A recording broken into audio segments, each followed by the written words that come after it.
We've got a great hot sauce recipe today. We're making pineapple and mango rum ghost pepper hot sauce.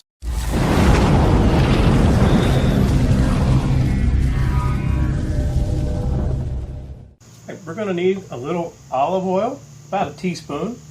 We're going to need some water.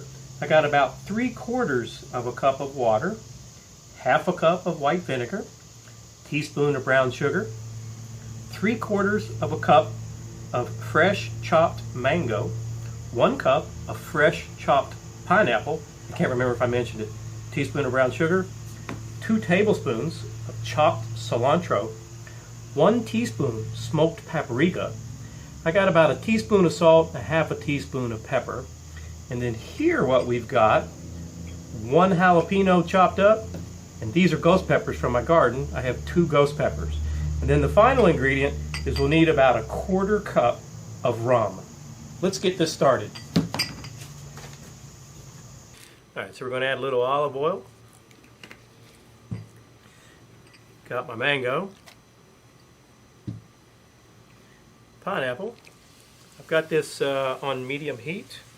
We're going to add in that water, 3/4 of a cup. Now if you don't want to use the rum, you can use a full cup of water or white vinegar. And then we're going to add in this 1/4 cup of rum. This comes from the St. Augustine distillery here in Florida. Oh, I might have got a little bit more than a 1/4 cup. Don't sweat that. Okay. Now the original recipe did not call for rum. And I'd like to thank the folks over at Chili Pepper Madness, Mike over there. This is his original recipe. We have changed it up a little bit. I'll put both versions down in the description box. Okay, add that smoked paprika in. I think he used regular paprika for his. He didn't use rum. He used white sugar instead of brown sugar. There's our salt and pepper. And then the star of this show, this ghost pepper. And again, here he only used 1 ghost pepper. I'm using the 2. And I think he used 2 cherry peppers instead of the jalapeno. So we have mixed it up a little bit for our personal taste. And now what we're going to do is heat this, let all these flavors marry together, about 8 to 10 minutes. I'm going to bring it to a simmer. And then once we get it, all blended in nicely, simmered down, it's going to reduce a bit.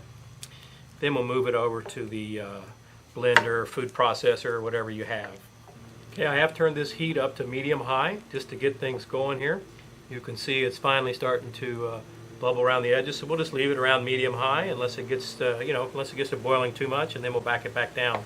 Okay, we've been going 8 minutes. I'm going to try a piece of this pineapple and see if it needs any more salt or pepper or anything like that. Ooh, yummy. Yummy, yummy, yummy. I think salt's good. Wow, spicy. We don't even have it blended up yet. Holy crap. Salt's good, pepper's good. But what I am going to do is add a couple more teaspoons of the brown sugar. I got some nice vinegar, but I don't have much sweet.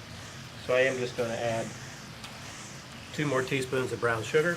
That should take care of it. We'll cook this guy for, like I said, it's already been 7-8 minutes. I'm going to cook it another just 3 or 4, and then we're going to move it over to the blender. I've let this cool down about 10 minutes. It's just easier to handle. And on top of that, all my neighbors were mowing the grass. It's Saturday. Okay.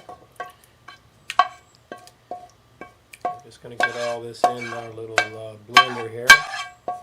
Sorry for the noise. You just want to blend this till it gets smooth.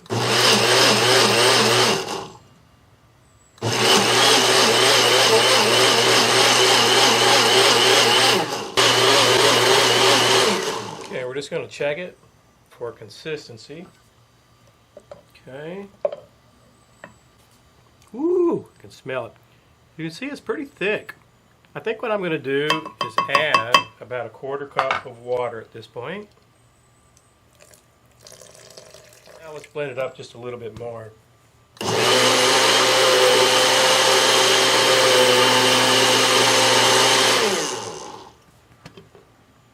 Alright, let's see. Oh yeah, this is more how I like my hot sauce. If you like it real thick, there's no problem with that. All right, let's get some stuff out of the way. Let's give this sauce, hopefully you can see that. So I would say it's a medium thickness. We're going to give this a try. It's got the ghost pepper, jalapeno, the pineapple, the mango.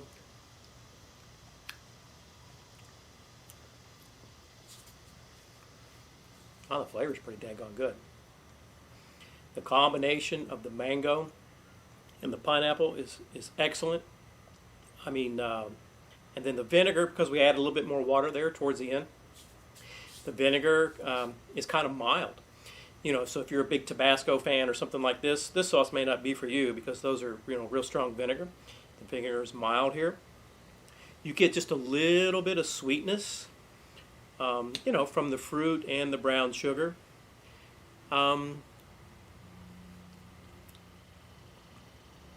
It's extremely yummy.